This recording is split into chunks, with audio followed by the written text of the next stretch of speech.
Hello and welcome to the Gaggle, where we challenge and, if necessary, destroy media narratives. I'm George Samuel Whitley. With me today, of course, is co-founder of the Gaggle, Peter Lavelle. So, Peter, yesterday we had the 4.5 hour annual marathon of Putin speaking to journalists from Russia, journalists from everywhere in the world, and he combined this with answering questions from ordinary Russians. So they used to be two separate events, but now he's combined the two.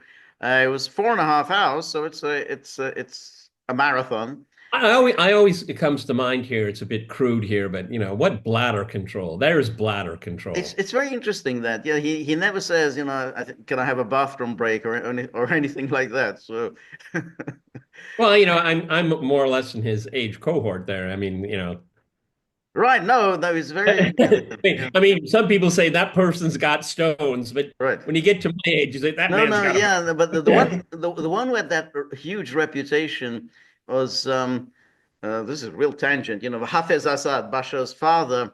He would go to these negotiations that would last 10 hours. 10 hours he would just be sitting, negotiating all sorts of like disengagement agreements with Israel. He would never go for a bathroom break. He would just be boom, so fixated on the task in hand. So, uh, but anyway, I'm trying to think of bladder over mind, mind over matter. It'll come to me, but yeah, I know what you mean. Um, so the word, he said pretty much what you would expect him to say. It's still interesting though that he answered questions from Western journalists who were obviously antagonistic towards him and framed their questions in a very hostile, antagonistic way. Nonetheless, he patiently answered the questions. Inconceivable that Emmanuel Macron would take a question from someone from RT. I mean, RT is just completely banned. I mean, as far as France is concerned, but even before that, Macron said, "No, that's it. You're out of the press pool." He said to RT. So RT would never have been able to ask a question to Macron. So that's interesting in itself. And he said a few interesting things during this news conference. So one thing that came up and was, of course, has been taken up by the Western media was the issue of the Oreshnik. So we know about this Oreshnik, this multiple independently targeted re-entry vehicle missile that Russia released recently in an attack on Dnipropetrovsk. And so he said, "Hey, this is a completely new type of missile, and so on." And there was some skepticism expressed in the West, who said, "Well, we've got pretty strong anti-ballistic missile systems. I think we could take care of the Oreshnik. I don't think we need to worry too much about it." But anyway, he addressed that issue in a very interesting. Uh, Playful, playful. yes, playful way. Because what he suggested was, hey, let's have a competition. As to our Oreshnik, your anti-ballistic missile system. So you name a target in Ukraine that we can hit. We'll try and hit it. You target all your anti-missile systems against us and see who wins. Do we hit the target or do you hit the Oreshnik? So, Well, I uh, mean, before you start there, Zelensky chimed on X, showing how insane this all is. But he got ratioed because the most common remark is you really are paying attention to what Putin is saying. right, right. It's Yes, very he funny. said yes. He called him a dumbass, Yeah. which in turn triggered a response from Dmitry Medvedev, and we should say before we forget, Dmitry Medvedev had sent out a tweet, or I think, or message on Telegram channel, about the Times of London editorial writers, because the Times of London editorial board had written an editorial praising the killing of Lieutenant General Igor Kirillov the other day. Said, yeah, this is good. This is a legitimate target and not an act of terrorism. And we should do a lot more for Ukraine. So Medvedev then sends out this message saying, well, the Times management, editorial board are all legitimate military targets. So, and then, Keir Starmer weighs in and said, I don't know, British government will do what it can to protect Times journalists. I don't think the British government should do anything to protect Rupert Murdoch's rag. But that's, anyway, that's the by the by of what Medvedev has been doing in the recent Well, days. I mean, George and I have often commented on the former president's opining. I mean, I don't know, George. I mean, obviously, to my mind, it's kind of a good cop, bad cop routine, because you have to understand that when Medvedev was president after Putin served 2 terms, it was kind of a letdown for everyone. Okay, and there was a lot of, I wouldn't, kind of soft mocking and stuff like this. And then ever since the advent of the SMO, he's come out as this kind of Yes, Arnold yeah, Schwarzenegger-like that's right. All, character. just ranting and raving. Yeah, Um, and people have really noticed it here, and people, no one really knows what to make of it. Okay, other than the foreign ministry with Zakharov, Zaharova. Zakharova. She's got a sharp tongue, but Medvedev, he goes out like a boxer, okay? Right, And right, right. we have kind of a wide array of reactions, not just this kind of stale, very cold reaction. It's very colorful, and it's something the Russians are quite find amusing. Okay, and we have this wide array. So Medvedev, he's batting above his weight. Let's put it that way. Right, right, right. I mean, I'm not particularly keen on these things because they're so over the top that no Yeah, one takes I them mean, seriously. So, but I mean that means that journalists at a British newspaper is fair game. I mean that kind of gives you a chuckle. It's like right. touche. Okay. Yeah, yeah. I mean, do I take? I don't really take it very seriously. I don't think you do either. No, no, no, that's right. Anyway, so here's Putin saying, if those Western experts you mentioned, these are the Western experts who are skeptical about the Oreshnik, think so, let them offer us and let them offer those in the West and the US who pay them for their analysis to conduct some kind of a technological experiment, say a high-tech duel of the 21st century. Let them identify some target, say in Kiev, concentrate all their air defense and missile defense forces there, and we will strike them with the Oreshnik and see what happens. We are ready for such an experiment. Is the other side ready? In any case, we do not rule it out. I mean that all their air defense and missile defense systems are still in operation. And then I think he says, let's conduct such an experiment, such a technological duel, and see what happens. It's interesting. I think it will be useful for both us and the American side. So he's doing a bit of a Medvedev here because it's obvious that there isn't going to be a high-tech duel, saying, yeah, all right, well, we've picked this target. You try and hit the target, and we'll try and hit the Oreshnik. I mean, it's not going to happen. It's not going to happen, but it's interesting. The last sentence is really germane here. I think it would be useful for both of us and the American side. Yeah, It's the right. Americans that he's see. This is we George and I have chronicled this really kind of farcical American approach, negotiation and ceasefire and all this kind of, it's all a waste of time. George and I feel compelled to cover it because that's what we do here. But the way this is going to come to an end is Washington and Moscow. It has nothing to do with anybody in Europe at Right, the end of the day. Certainly has nothing to do with anybody in Kiev. right, Okay. right. So No, this is that's right. The the thing that strikes me now, I mean, on reflection, is that I think Putin is pitching it to Trump.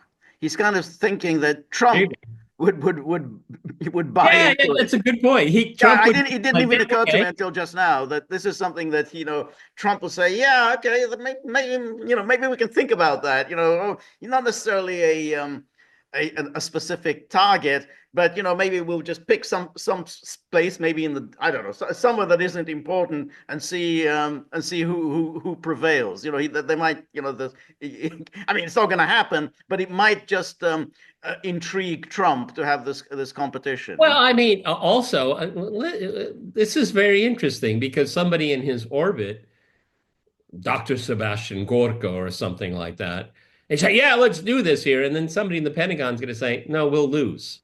Right. Well, that's the thing. I mean, what they'll say, what the experts will tell him, because Trump is not gonna go for anything in which America loses. So yeah, that is the question then. What what then happens? Anyway, he then this is when the NBC guy. Oh, yeah. Okay. Yeah, Um, this schmuck. Okay, yeah. it's very strange, he's a correspondent for NBC, but he's English. He's English, yeah. Yeah, it's very odd why NBC can't have an American representing it. Um, it says two questions, if you don't mind. The first concerns President-elect Trump. Mr. President, you have failed to achieve the objectives of the special military operation. A large number of Russians have died, including a general who was assassinated here in Moscow this week. The head of Syria was removed from power. Mr. President, when you meet President Trump, you will be a weaker leader. What are you going to do? What can you offer as a compromise? This is exactly the way they always ask these questions. It's complete waste of time, really. Everybody's waiting because Well, I've always so many said, assumptions already built in yeah, that exactly. you have to kind of disentangle all the assumptions before you can even start answering the question. Well, this Simmons guy, he achieved what he wanted to. What do I mean by that? He got a question, he got to answer it. Mission accomplished. He's not interested in the answer at all. And this is what made the rounds. Right, And right. No, that's right. But that's why everybody's beating their chest and all of that. George is right. Every single sentence here is an embedded assumption that can. That's right. But that's what happened when Putin used to give interviews to Western journalists, and they were always a waste of time. When be interviewed by Chris Wallace, he'd be interviewed by Megyn Kelly, and it were always a waste of time because they're always kind of gotcha questions, and always an attempt to just to score a point, score a debater's point, and then to show the people back home, look how tough I was. I stood up to Putin. But they're not questions in any way like I want to know the answer, which is what one normally thinks of as questions. And why, the whole point of adding all of these, mentioning all of these assumptions is that you must compromise. That's right. What can you offer as a compromise? Um, exactly. And then he goes on. And the second question, Mr. President, and this was really bizarre. He says, the mother of the American journalist who went missing in Syria, Austin Tice, sent you a letter asking for your help in finding her son because she said that you have connections to the Syrian government and former President Assad. Are you prepared to ask President Assad to provide information about what happened in Syria so that the missing son, the American journalist, can be found? And this is really bizarre because I mean, as it turns out, this happened 12 years ago. I mean, I have no idea whether this journalist is still alive or not. It's very unlikely that Assad, he has a lot of things on his mind, would know, where this person was imprisoned, what happened to him or anything like this. I mean, it's just, but he asked, and then that's Assad. And then he asked Putin, and again, Putin has things on his mind, and and so that he's going to ask him. And what will Assad say? I don't know. I can't remember. Well, What happened to him. but this is very much in line how the West looks at countries like Syria and Russia and leaders, or in this case, former leader Assad and in this case, Vladimir Putin. They're not all knowing. I mean, this is the assumption that, they know everything that's going on at every single second across the entire swath of the country. That's just absolutely absurd to believe that, but that's built in, that Right. you know everything all the time. It's just bizarre. Yeah. No, that's right. I So, mean, it's kind of like I remember it was during what was it? I think it was like a George Floyd thing, and an 80-year-old woman got pepper sprayed, and to use this ridiculous logic the West has towards Russia, I'd say, well, it's Trump's fault. It's right, Trump's fault. right, Well, right, nobody in America would say that. right. Okay, they might say it's a Republican or a MAGA or something, but you're not going to think that something that happens in Washington State is directly connected to the president of the United States. But in Russia, everybody thinks that's true. That's right. But look, I mean, that's exactly what happened with Keir Starmer at the time of the George Floyd riots. Keir Starmer weighed in. Not quite sure why he would weigh in after the killing of George Floyd in Minnesota, and then he kind of blamed Trump for that. And again, you think, well, you're aspiring UK Prime Minister. I mean, you should know the president of the United States has no say at all in local policing. I mean, it's done. It's in Minnesota. It's an issue of the Minnesota local government, Minnesota police, but somehow it's Trump's fault. Um, anyway, Putin says, "Well, please repeat your question regarding the journalist. Where did the journalist disappear? When and what happened to him?" And then Simmons going, "Well, I have a letter that was sent to you this week. The mother of an American journalist who has been missing in Syria for 12 years. His name is Austin Tice. In this letter, she asks for your help in finding him because she says you have close ties to former Syrian President Assad. Will you be able to ask President Assad for information regarding Austin Tice?" She said that she was ready to come to Moscow if necessary, if it would help obtain possible information about her son. Now, all of this is so stupid, it's almost breathtaking, but it's the kind of thing that gets you on television. And so his masters at NBC probably think, this is fantastic. You're asking Putin a question about an American journalist, a missing American journalist. And it was Austin Tice that when that event that took place in the Damascus prison involving that CNN journalist, which we covered in a recent podcast, she was looking for Austin Tice. So this becomes this obsession. What happened to Austin Tice? What happened to Austin Tice? This is 12 years ago. So who the hell knows? And again, but he's using up valuable time. This is, a lot of people have a lot of questions and ready to ask questions, and he's using up valuable time on essentially just, showboating. Yep, that's all it is. Right. And you Yep. know what? Using this woman, she's a prop Mhm. in all of Right. this. And this is 12 years grieving the loss of her son. That's fair. That's fair. If any mother should feels that way. But no, NBC News wants to use it as a prop to score points. Yes. Yeah.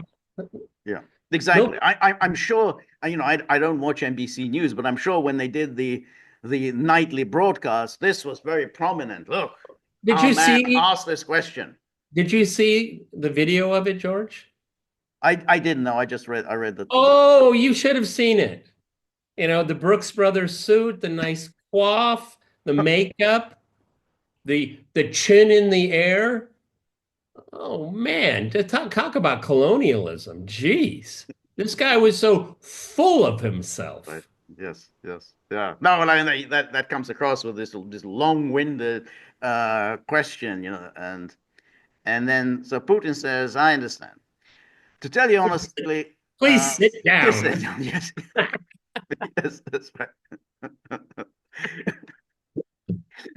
Putin has these asides which are very small. It's like that event we talked about where I said, "Give me my pen back." When somebody came up, "Give me my pen back." I mean, it still cracks me up every time I see that. Um, to tell you honestly, I have not yet met with President Assad after his arrival in Moscow, but I plan to do so. I will definitely talk to him. And it says, "You and I are adults. We understand 12 years ago, a man disappeared in Syria. 12 years ago. We understand what the situation was there 12 years ago. There was active military action on both sides. Does President Assad himself know what happened to this American citizen, a journalist who, as I understand it, was doing his journalistic duty in the combat zone? Nevertheless, I promise that I will definitely ask this question. just as we can ask the question of those people who control the situation on the ground in Syria today, which is the more relevant question because they're the ones who are basically in control of, at least, Yeah, I you didn't know, I think. mean, Assad has no control now what goes on in Damascus. Do you think anyone in Damascus is going to pick up the phone if Assad calls? No. Yes. Um, and then said, you said, what can we offer or can I offer to President-elect Trump when we meet? First of all, I don't know when we will meet because he doesn't say anything about it. I haven't spoken to him at all for over 4 years. I'm ready for this, of course, at any time, and I will be ready for a meeting if he wants it. You said that this conversation will take place in a situation where I will be in some weakened state. I thought it was interesting when he said I haven't spoken to him for all over 4 years because Trump Yeah. has been ambiguous about this question. He's refused to answer questions as to whether he has spoken to Putin. Um, I think that that's just a Trump fake out. I think he's faking us out because I think he wants to convey that it's all under control. Calm down, calm down. right, right. No, no. Right. Well, Sit down. that Everything's okay. yeah, Yeah. no, I think that's right. But I mean, it was Woodward who wrote that book, whose book was Oh, published rather recently, and I can't remember. Was it he said they had seven conversations, yes. or something like that. But of course, Woodward is notoriously unreliable. But nonetheless, Trump didn't exactly deny what Woodward claimed. The Russians denied it, but Trump didn't. Um, and and then says, so he says there, the dear colleague, why do I say respected? Because despite all the persecution of our press, we allow you to work in Russia, and you do so freely. That's already good. You and the people who pay your wages in the United States would very much like Russia to be in a weakened position. Now, in terms of Russian journalists, I mean, Russian journalists really they don't get invited to the White House. I don't think if you're a correspondent for any Russian newspaper, you don't get to White House press briefings. No. Yeah. It was they were banned in the early days of Russiagate. Yeah, I remember. We were RT was banned. Yeah. Right, right. Well, yes, but well, RT was listed as a foreign agent, but in terms of banning, whether Well, at some point I think they were banned, but I think it was a little bit later. I avoid the use ban, but No, but I think that they couldn't attend White House yeah, briefings they because were just even as foreign agents, they could still attend. But I think once the SMO started, I think from then on it was before that. My memory serves me. They were just disinvited. There's no place that it's all full. Sorry, blah blah. right. The kind of run around. All right. Um, I have a different point of view. I believe that Russia has become much stronger in the past 2 or 3 years. Why? Because we're becoming a truly sovereign country. We are no longer dependent on anyone. We are able to confidently stand on our feet in terms of the economy. We are strengthening our defense capability. The combat readiness of our armed forces today is, I say with confidence, at the highest place in the world. And then because now, therefore, I believe that Russia is today largely in the state that we were aiming for. It has grown stronger. It has become a truly sovereign country, and we will make decisions without any regard for other people's opinions. We will be guided only for our national interests. And then it says, you mentioned Syria. This kind of was, I thought a little odd. He said, you mentioned Syria. You and those who, I repeat, pay wages want to present everything that is happening in Syria as some kind of a failure, a defeat for Russia. I assure you that this is not so, and I will tell you why. After all, we came to Syria 10 years ago so that a terrorist enclave could not be created there, similar to what we observed in some other countries, say in Afghanistan.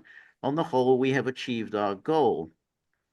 I came across this too, George. I don't know really what he's trying to I do. don't either, but it's not in accord with what Lavrov himself has been saying. Lavrov himself says these are terrorists. This is Al Okay, Qaeda. This is Jabhat al Nusra.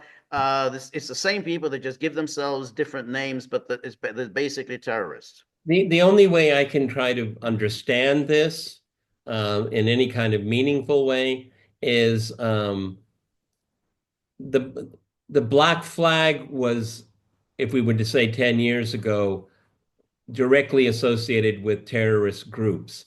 And I think today, and I'm not saying this makes any sense, but uh, what we have now is we have foreign intervention and we have militias and terrorist groups that are the tools of this foreign intervention. Maybe in that way you can kind of square the circle because HTS wouldn't be where it is without Turkey, Right, right. But without that was always the case. I mean, they yeah, always had a foreign that's why action. I'm saying it doesn't necessarily make sense, but we Right, might have been focusing on al-Nusra per right. se. But now, HTS has kind of made itself clear that it's a proxy for foreign powers. Okay. I'm not saying it makes any sense. I'm trying to just parse this paragraph, which Right.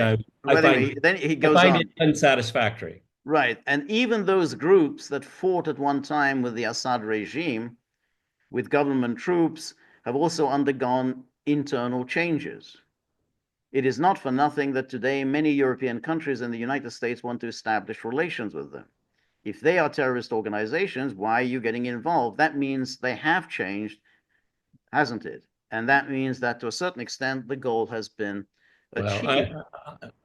I mean, that's this is really, you know, I mean, it's it doesn't really make any sense because what you're going now by the United States, what the United States says about an organization, when you've been saying for years that the United States uses terrorist organizations to subvert and destroy other countries, which they did, quite successfully during the 1990s in Russia. So just because the United States says, no, they've changed, they're not terrorists, that doesn't mean much. you're not going to get a disagreement from Right. me. Next, we had no ground troops in Syria. They simply weren't there. We had two bases there, an air force and a naval base. The ground component consisted of the armed forces of Syria itself, and some, as we all know, there's no secret here, so-called pro-Iranian combat units. I mean, he's obviously referring to Hezbollah. We even withdrew special operations forces from there at one time. We simply didn't fight there. Um, and then he goes on. What was happening there when armed opposition groups approached Aleppo? Aleppo was defended by about 30,000 people. 350 militants entered the city. Government troops, and with them the so-called pro-Iranian units, retreated without a fight, blew up their positions, and left. And the same thing happened practically throughout Syria, with the exception of a few exceptions where there were some clashes.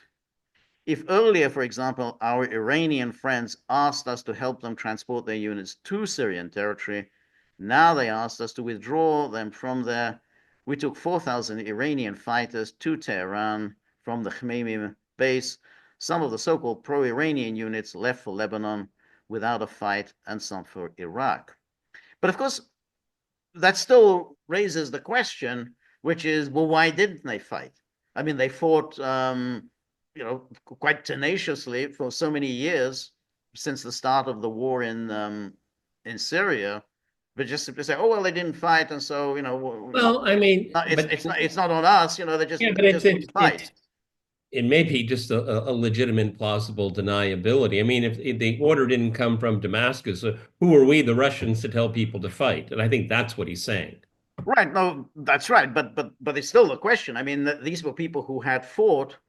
What was there some information that George, came from Russia that they've said, hey, look, obviously Moscow has abandoned us. There's no point in fighting. I mean, that's what I'm always not. happens when you are dependent on a great power, which is once the great power said, well, we're washing our hands of you, then yeah, Well, morale collapses very quickly.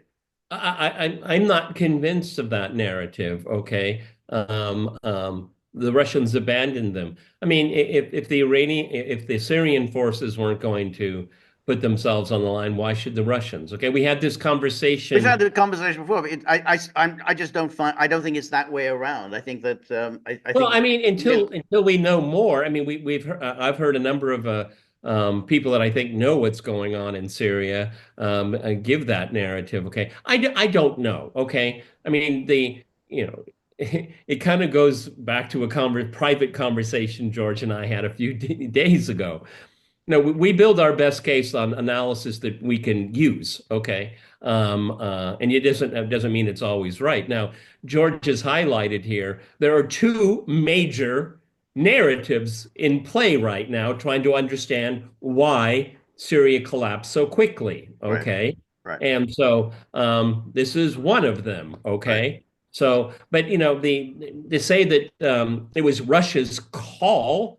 I think that's going a bit far. I mean, Well, it's you could say it's going far, but the fact was that they had fought in the past quite tenaciously, and then and so we did and the then and Syrians did. The the Syrians Syrians did. did. And the reason that, so why didn't they fight tenaciously this time? It's very easy then just to, oh, it's all Assad's fault. But we've seen this happen in other places, and we saw like why did the Afghanis collapse in the way they did? Well, they collapsed because the Americans have said we're leaving. I mean, we're just getting out, and that's all there is to it. We signed that agreement in Doha. We're going to leave Afghanistan. But once that became clear, no one was willing to fight. No one was willing to rest. And of course, the starkest example of that was the South Vietnamese, who also had fought for many years very tenaciously, and then in '75 they just gave up and didn't do anything. Well, I Once think, once your okay, patron says we're not going to do anything for you, George, I think morale collapses very quickly.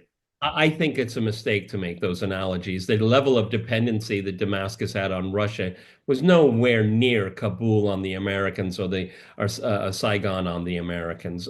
No, I don't think you can make that argument. Okay. It was pretty much. I mean, he was on the The brink of level, total the defeat, level total of defeat in commitment, 2015, and the the Russians came in level and of saved him. commitment, they were the same level of commitment. Oh, I don't think Yeah, so. yeah. I mean, apart from anything else, I mean, I mean, as far as the survival of the George, Syrian one government, as one far as the survival airfield and both, a both of those small areas that port. were under the control of the Syrian government, yeah, that was total dependence on them. No, no, no. Okay, And Iran together, Russia, we Iran, just and Hezbollah. fundamentally disagree on this one here. Okay, fine. All right. All right, all right. And today, the situation is not easy, of course, in the Syrian Arab Republic. We very much hope that peace and calm will come there. We maintain relations with all the groups that control the situation there, with all the countries of the region. The overwhelming majority of them tell us they would be interested in our military bases remaining in Syria, which again seems very dubious. Wishful thinking. Wishful. Exactly. I don't know. We have to think about it because we have to decide for ourselves how our relations will develop with those political forces that now control and will control the situation in this country in the future. Our interests must coincide. If we stay there, then we must do something in the interest of the country where we are. And then, Okay. Okay, go ahead. then says, what would be the interest? What can we do for them? That's a question that awaits painstaking researcher from both sides. We can already do something, including using these bases.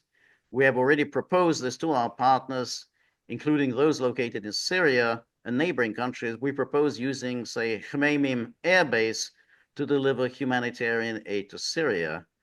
And this was accepted with understanding and a desire to organize this work together.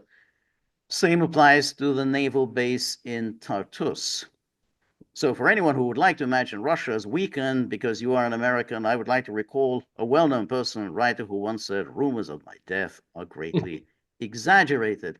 Now, the one thing I would say, of course, I'm very skeptical about all of this, is, look, Putin was asked a hostile, aggressive question, and he gave a defense. He wasn't going to say, yeah, I kind of think you've got some good points there. So this is a defense. Um, Whether it's a plausible defense, that's a different question. But I can say, okay, well, he had to do it. I mean, he couldn't just simply let this NBC reporter openly disparage Russian accomplishments. Yeah, I mean, I agree with you, George. I mean, this is a explanation. Is it a convincing one? I'm not convinced. Is it plausible? I suppose so. And what's most important that the Russian president replied to a hostile question. I agree with you 100%. Yeah. Yeah. Um, And then he goes on, and then Simmons goes on. My question is, are you prepared to compromise in any way regarding Kiev? You said Ukraine should compromise. Are you prepared to compromise? What are you prepared to offer as concessions? Are negotiations possible that would be led by Trump? Yeah, I mean, I find this. Are you prepared to compromise? What are you prepared to offer as concessions when Russia is winning? Uh, It's odd. yeah. And Putin said, I apologize for missing this very important part of your question. Politics is the art of compromise, and we have always said that we are ready for both negotiations and compromises. It is just that the other side, in the literal and figurative sense of the word, refused to negotiate. And we are always ready for this. The result of these negotiations is always compromise. And then after all, we reached an agreement essentially in Istanbul at the end of 2022. And then I repeat for 100th time, Ukrainian side initialed the document, which means it generally agreed with it. Then for some reason it refused. It's clear why, because your ally, Mr. Johnson, a man with a good haircut, arrived and said they need to fight to the last Ukrainian. So they are fighting. Soon there will be no more Ukrainians who want to fight. In my opinion, there will soon be no one left who wants to fight. Um, and then this says, and then again he goes, what about Syria? And he's still answering the question by Simmons. I think that, frankly speaking, Turkey is doing everything to ensure its security on the southern borders as the situation in Syria develops, to create conditions for the return of refugees from its territory to other territories that are concentrated in Syria, which are under the de facto control of Turkey, to push back perhaps the Kurdish formations from the border. And this is probably possible and perhaps will even be done to some extent. But still, the main beneficiary of the events taking place in Syria, the main beneficiary is, in my opinion, Israel. Now, what's interesting is this friendship that he has for Turkey. I mean, Turkey is the country that triggered the whole thing. I mean, basically, they're the ones who launched this offensive and triggered the collapse of the Assad government. And yet he's very, very warm about his Yeah. good friend Erdogan. And it may be that since 2015, Russia's priorities have changed. And Russia now thinks it's more important to maintain good relations with Turkey now than it thought back in 2015. So and that therefore, if there's a balance, Assad, we're not really getting that much out of it, or Turkey, and there's a lot of very complex relationships, economic, trade, political dealings with Turkey. They think, okay, well, we need to keep in with Turkey. Or George, this is a very almost in a way kind of cryptic answer or comment on my thinking. The way I look at it is that a real shit show is playing out in Syria, and Russia is not really going to get involved in it. Okay. And I think that going back to what he said, I'm paraphrasing here, perhaps those Russian installations possibly could say, depending on how this shit show plays out. I Right. think that's what it is. Okay. I don't think Putin and the Kremlin it really envies, not being part of the Right. on the playing field in Syria right now. I don't think they miss that. Okay, No, there's I too think many things going on. yeah, no, I think it's that's right. And he then continues. Um, and you can have any attitude towards what Israel is doing. Russia condemns the seizure of any Syrian territories. This is obvious. Our position here is not subject to any adjustment. But Israel is also solving issues related to security for itself. Here is the line on Golan Heights, a well known line. Israel has advanced along the front by 62, 63 kilometers to a depth of 20, 25 kilometers. It entered the fortifications that were created for Syria by the Soviet Union. This is like the Maginot Line. There are serious fortifications there for real, and so he's kind of has sympathy again even for Israel. We hope that Israel will leave Syria someday. Yeah, that's a likely event. Well, Someday. Yeah, I think someday. that Yeah, we'll leave. I don't think Vladimir Putin, George, and myself will be around when that someday comes No, I around. don't think so either. But now it's bringing in additional troops there. I think there are already several thousand troops there, and I have the impression that not only are they not going to leave, but they are going to strengthen their forces there. Yeah, I kind of get that impression as well. So that's a very interesting paragraph because we'll leave someday, but then the rest after the comma is the other side of the Right, ledger. Okay. right. Yeah, I mean that's right. Um, Moreover, the local population has already asked to be included in the Jewish state. I don't know who's the local population. The Druze? I mean, I I think don't it was, know. yeah, there was, I came across this article again. Maybe it's true, maybe it's not true. Just at face value, there were some communities considering what they think may be a form of ethnic cleansing that is being presented in the present and immediate future of Syria. They would prefer that protection. I can't vouch for the veracity of those. No, but I kind of think that he's probably there. I mean, there are Druze who live in the The Golan Golan. Heights, so maybe that's who he's referring to. The Druze. That's exactly who he's referring to. Yeah. That will be another problem then. If everything that happens leads to the disintegration of Syria, then these are issues that will have to be resolved by the local population in accordance with the Charter of the United Nations and the rights of nations to self-determination. It's a complex issue, not for today's discussion.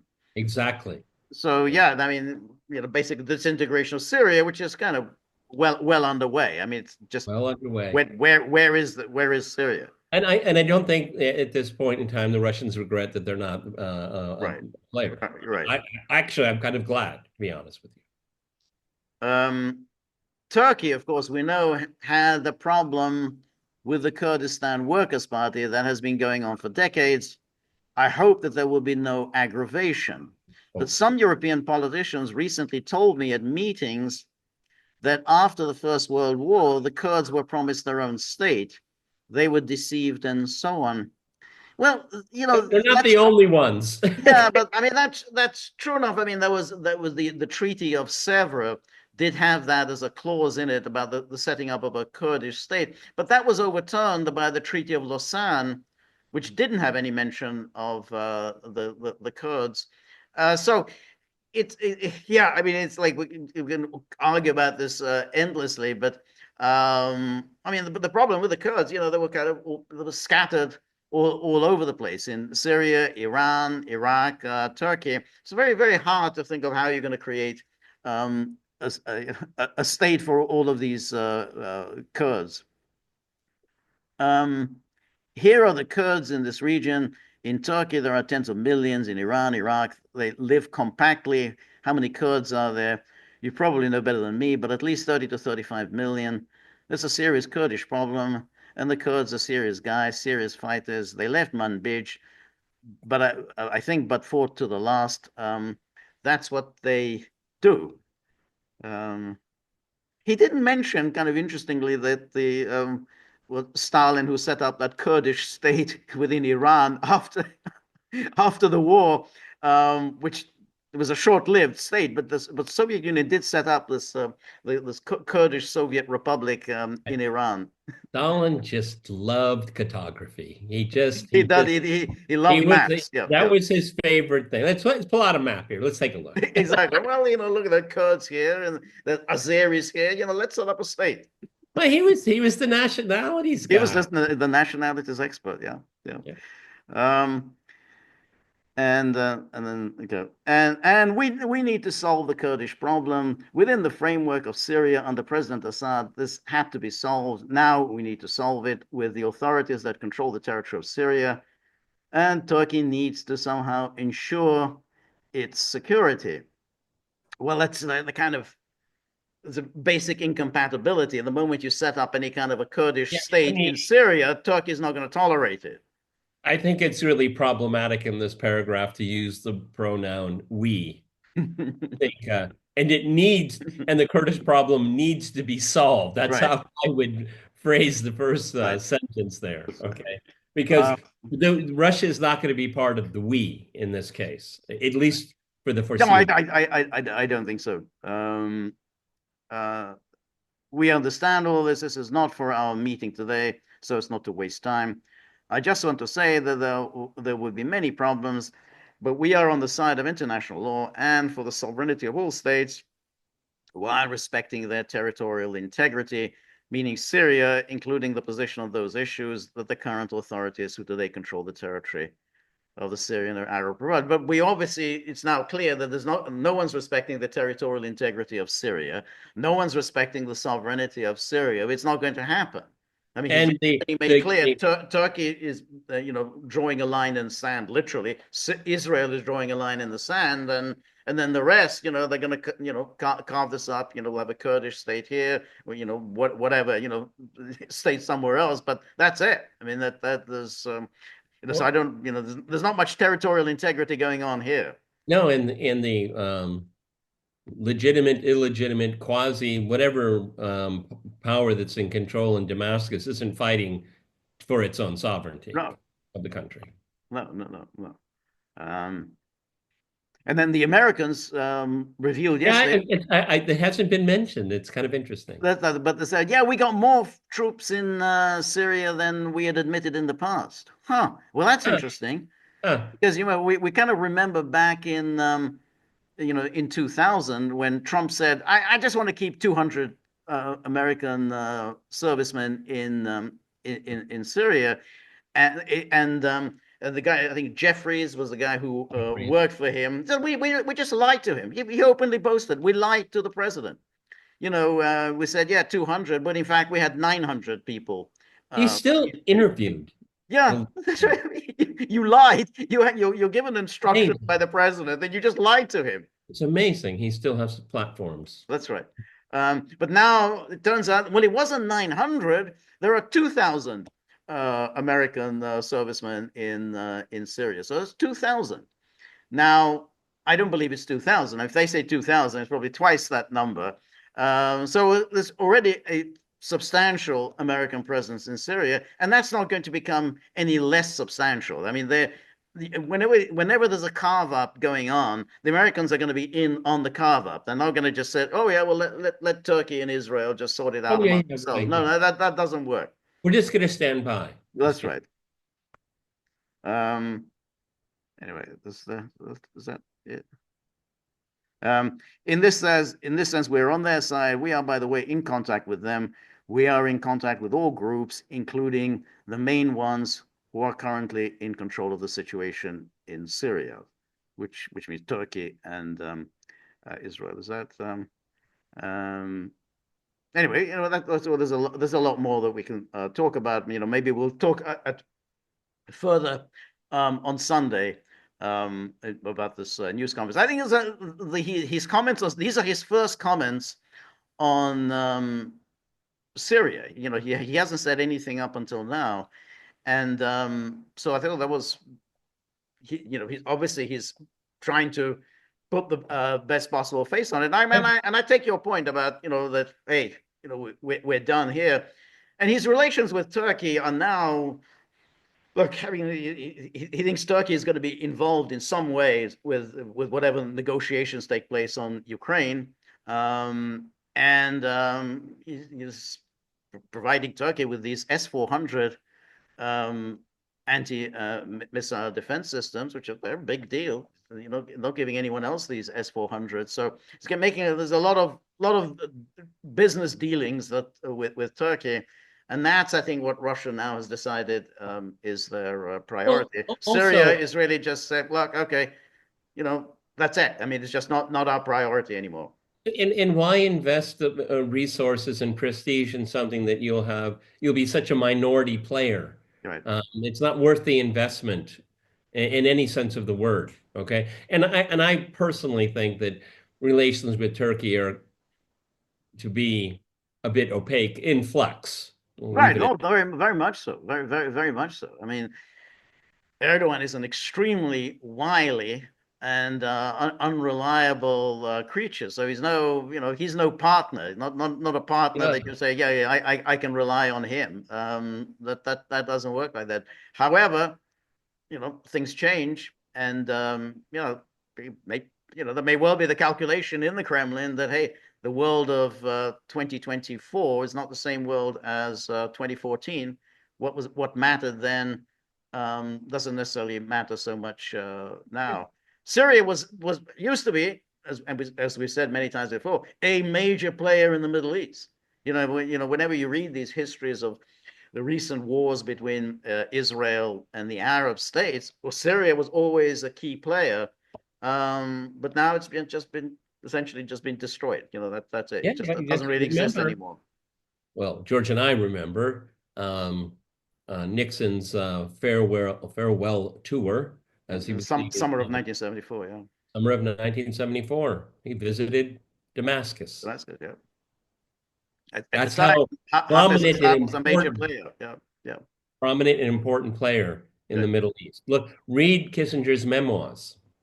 Yeah, right, exactly. All Um, right. Are we finished with this? yeah, I think so. I think maybe we can come back to it on Sunday. Yeah, I mean, I read a good part of the transcript. I was very, very busy yesterday, and I tend to like reading transcripts much Me more too. than Yeah. video, Mm, and because you can stop, you can right, go back and right. try to make sense of things. I think George hits the major points there. The grandstanding from the British NBC guy. Oh, hey, dude, you won. You got what you wanted. Right. Okay, but I thought you got good answers. On Syria, um, a lot of sugarcoating, George. I mean, let's be honest, okay? No question. No question. Um, but yeah. I mean, is you know, you have to make the best of it. I mean, like you're president, you're head of state, so you have to put the best possible light on a rather unfortunate situation. I mean, you can't have him. You can't have a president saying, "Yeah, this is a real shit show for us." That's not what presidents do. Well, considering how Joe Biden is doing everything in his power to burn his party to the ground, he's going to say something. He's going to start, cutting loose. Okay, I just feel it. Okay, he is really angry. Okay, Putin, on the other hand, again, just objectively, George. I mean, someone to talk that long without any notes whatsoever, it's really extraordinary. Okay. He does have an amazing ability to remember a lot of details, a lot of factual material. So I mean, when he starts reciting how much trade between our two countries has grown in the last 20 years, I mean, he just cites these numbers. I mean, he could easily just leave it as general. Oh yeah, trade is rising, everything's great. But no, this is what it was in 10 years ago. This is what it is now, and so on. So that's impressive how he's able to um, absorb a lot of information and retain a lot of information. That's just very hard to do, particularly a man of his age. He's not that young, but to continue to be able to absorb so much information that's quite a feat. And another thing is, there was a great deal of he exuded confidence, even on some vulnerable issues like Syria, for example. So, and that's for the domestic consumption. Right.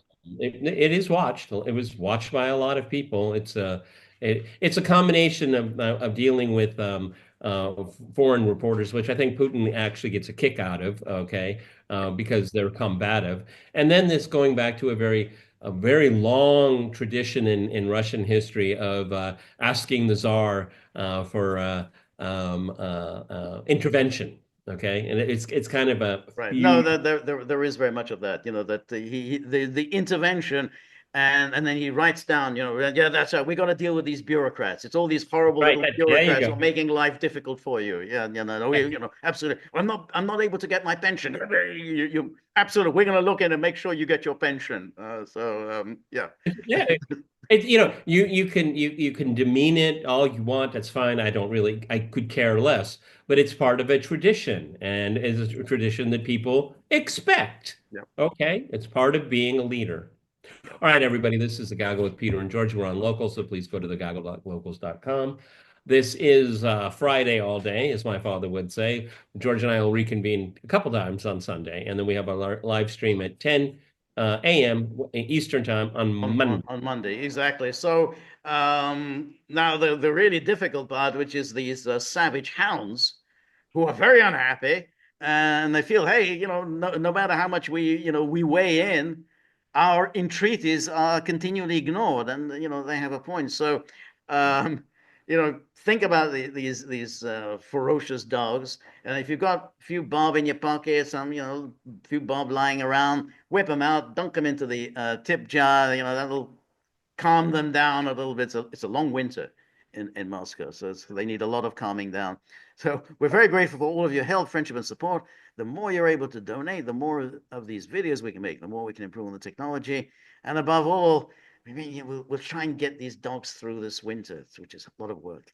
So remember, if you like the gaggle, please like, share, and subscribe. See you soon. Bye bye.